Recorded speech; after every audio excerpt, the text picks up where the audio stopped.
કેમ છો મારા યુટ્યુબ ફેમિલી? બધી મજામાં છો ને? તો તમે મજામાં જ હશો તો એક આ બહાદુર ઠાકોર ઓફિશિયલમાં તમારા બધાનું સ્વાગત છે, એટલે કે મારા મિની વ્લોગમાં તમારા બધાનું સ્વાગત છે. તો બન્યા રહેજો, મજા આવશે, આનંદ થશે. તો મિત્રો, મોર પણ જોઈ શકો છો. જુઓ કેટલો સરસ મજાનો નજારો છે. વરસાદના કારણે બધું લીલો મલક લાગી રહ્યો છે. તમને કેવું લાગે છે કમેન્ટ કરી દેજો. હા, તો મિત્રો આ ક્ષેત્રોમાં મજા ફરવાની કંઈક મજા. તો એક અંબેમાનું મંદિર પણ સાઈડમાં છે, તો તમને હું ઝૂમ કરીને બતાવું, તમે જોઈ શકો છો. કારણ કે અહીંથી તો 1-1.5 કિલોમીટર જેટલું દૂર છે. પણ જુઓ, તો અંબેમાનું પણ નામ લખવા વિનંતી. અંબેમાનું મંદિર છે. હા, એ પણ તમે જોઈ શકો છો.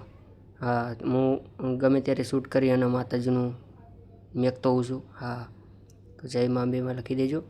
હા મિત્રો, તમને મજા તો આવી જાય છે, કારણ કે ઘણા બધા એવું જે લોકેશનથી બતાવું છું ને આ જગ્યા પર પણ પાણી ચાલી રહ્યું છે, એ પણ તમે જોઈ શકો છો. વરસાદના કારણે જે ઉપરથી પાણી આવી રહ્યું છે, જે ખેતરોનું પાણી આવી રહ્યું છે, ને પથ્થર ઉપરથી બધું પાણી પડી ગયું આમ જાય છે તળાવ, એ પણ તમે જોઈ શકો છો. મિત્રો સરસ મજાનો જે લોકેશન.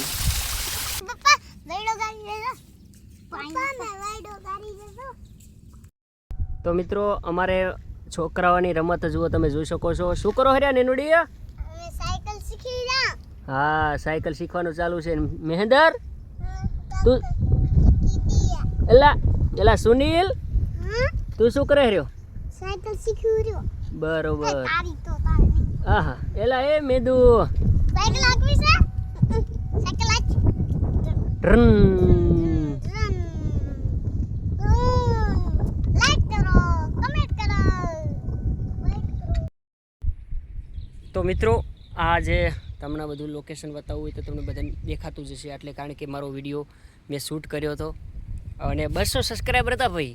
આટલો તો 200 સબસ્ક્રાઈબર હતા ને મેં એટલે શૂટ કર્યો હતો ને એ વિડીયો મારો લગભગ 2 થી 3 હજાર લોકો જોયો. ત્યાર તો મને નવાઈ લાગી કે હા, આટલું બધું ચાલ્યું યાર. અને 200 સબસ્ક્રાઈબર હતા ત્યારે મેં એક શરૂઆત કરી હતી સાહેબ. પણ એ નજારો તમે જોઈ શકો છો. બહાદુર ઠાકોર ઓફિશિયલમાં પહેલો જ મારો વિડીયો ચડ્યો છે. હા, ઘણામાં તો 2-4 વિડીયો ચડ્યા હતા અને પછી ચડાયેલો છે, પણ આટલો આવીને શૂટ કર્યું હતું. અને એ અત્યારે જૂની વાત યાદ આવી ગઈ, એટલે મેં થોડોક ટોપિક ઉપર આપણે આજે વ્લોગની અંદર થોડોક લઈ લઈએ અને લોકોને ગમશે આ બધું. હા, તો મિત્રો એ ના કહેતા કે જૂની યાદો આવી જાય કે શરૂઆતની મને બોલતા ના ફાડતું ભાઈ, હું શું બોલું છું, શું કહું છું, કેવી રીતના શું કરવું વિડીયામાં, એ પણ મને કંઈ ફાવતું નહીં. ત્યારે મિત્રો મેં આટલી શરૂઆત કરેલી હતી સાહેબ. એટલે મને થોડુંક વિચાર થયો કે આ કકોડા વેણવા આવ્યો હતો ભાઈ, અને કકોડા વેણતા એટલે શૂટ કર્યું હતું ભાઈ. હા, જય માતાજી મિત્રો, હું છું આપણું બહાદુર ઠાકોર. પછી આવી રીતે એમ કે બહાદુર ઠાકોર, બહાદુર ઠાકોરમાં તમારા બધાનું સ્વાગત છે, આવી રીતે બોલતો હતો. બોલો, એટલે આ થોડુંક જૂનું યાદ આવી ગયું કે આવું બોલતો ફાવતું નહીં. એ વખતના ટાઈમમાં મેં આટલે વિડીયો શૂટ કર્યો હતો અને એ વિડીયો મારો 2000 લોકો જોયો હતો. એટલે મિત્રો, જૂની વાતની યાદ આવી એટલે આટલે થોડુંક શૂટ કરી લીધું છે. તો તમને કેવું લાગ્યું છે તો એ પણ કમેન્ટ બોક્સમાં જણાવી દેજો. હા, તો આપણે આવ્યા હતા ક્ષેત્રે, મજા આવી રહી છે, આનંદ છે, બહુ સરસ વાતાવરણ, બહુ સારું છે, તમે જોઈ શકો છો. હા, ને આ પાર ઉપર ચડી અને એક મિત્રો મેં બનાવી હતી, રીલ બનાવી હતી ઇન્સ્ટાગ્રામમાં નાખવા માટે. ઉપરથી ચડી અને થોડો હાલ્યો જતો હતો અને એક ભાઈબંધ હતો તો એ મેં 2 થઈને બનાવ્યું હતું. હા, તો એટલે મજા આવી ગઈ થોડીક. એટલે હું થોડુંક લઈ લઈએ કટા, થોડું યાદગાર રહી જાય, હંમેશા માટે યાદ રહી જાય. એટલે આવી જાય એટલે થોડુંક મને વિચાર થયું કે હાલ થોડુંક લઈ લઈએ આપણે. હે